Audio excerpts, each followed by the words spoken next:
सध्या राज्य सरकारकडून कर्जमाफीबाबत एक मोठी चर्चा सुरू आहे। देवेंद्र फडणवीस यांनी स्पष्ट केलं आहे की शेतकऱ्यांसाठी कर्जमाफी 30 जून 2026 पर्यंत करण्याचा सरकारचा मानस आहे। ही घोषणा प्रहार जनशक्ती पक्षाचे नेते बच्चू कडू यांच्या नेतृत्वाखाली झालेल्या महाएल्गार आंदोलनानंतर करण्यात आली आहे। म्हणजे विषय सरकारच्या टेबलापर्यंत पोहोचला तर आहे, पण लक्षात ठेवा, आज जाहीर आणि उद्या पैसे खात्यात अशी परिस्थिती कधीच नसते। प्रक्रिया सुरू आहे आणि त्याला बहुतेक वेळ लागणारच। नमस्कार शेतकरी बांधवांनो, मी निखिल माने आणि आज आपण बघणार आहोत खरंच कर्जमाफी होणार की यावेळेस सुद्धा फक्त आश्वासनं दिली जाणार।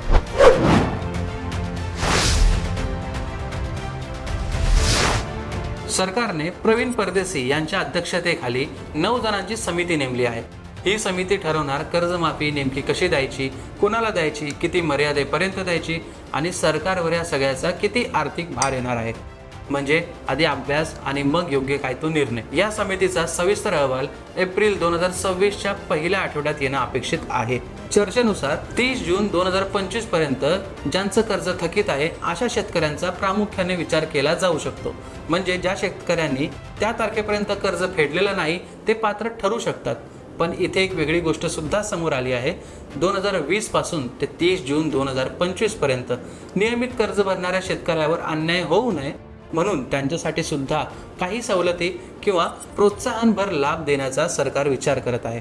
म्हणजे फक्त थकीतच नाही तर प्रामाणिकपणे कर्ज भरणाऱ्यांचा सुद्धा विचार केला जाऊ शकतो असं दर्शवलं जात आहे। बँकांचा मुद्दा सुद्धा या सगळ्यामध्ये अत्यंत महत्त्वाचा आहे। तर फक्त जिल्हा सहकारी बँक नाहीत तर राष्ट्रीयकृत बँकांकडील देखील कर्जाचा डेटा गोळा केला जातोय। म्हणजे बँक ऑफ महाराष्ट्र सारख्या बँकांकडून सुद्धा त्या कर्जासाठी डेटा गोळा करतायत। त्यामुळे योजना मोठ्या प्रमाणावर लागू होण्याची शक्यता सांगितली जाते। यासाठी सरकारने डिजिटल पोर्टल तयार केलं आहे। सर्व बँकांना आदेश दिले आहेत की शेतकऱ्यांच्या कर्जाची पूर्ण माहिती, मुद्दल, व्याज, थकीत रक्कम पोर्टलवर अपलोड करा। पुण्यात एक विशेष वॉर रूम सुद्धा तयार करण्यात आली आहे आणि बँकांकडून आलेल्या बहुतांश डेटाची छाननी सुरू झाली आहे असं सांगितलं जातं।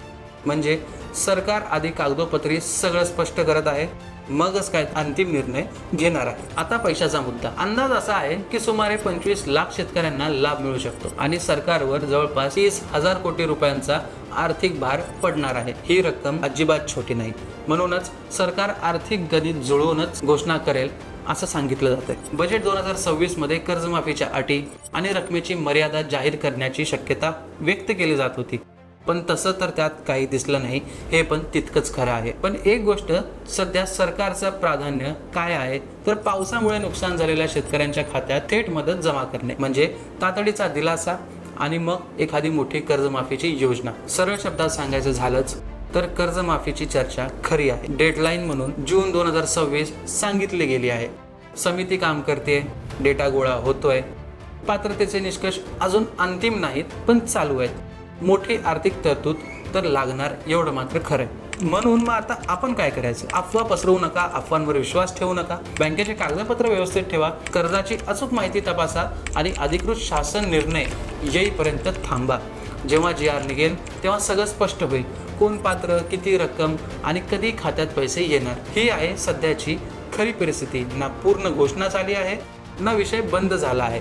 प्रक्रिया सुरू आहे आणि अंतिम निर्णय पुढच्या काही महिन्यात स्पष्ट होण्याची शक्यता सांगितली जाते। पण खरंच सरकार कर्जमाफी करणार की नेहमीसारखंच आश्वासनं देऊन पुन्हा शेतकऱ्यांना एकटं सोडणार? यावर तुमचं मत काय ते कमेंट करून नक्की कळवा आणि पालवी ॲग्रिगो यूट्यूब चॅनलला सबस्क्राईब करा अशाच आणखी माहितीपूर्ण व्हिडिओजसाठी। धन्यवाद।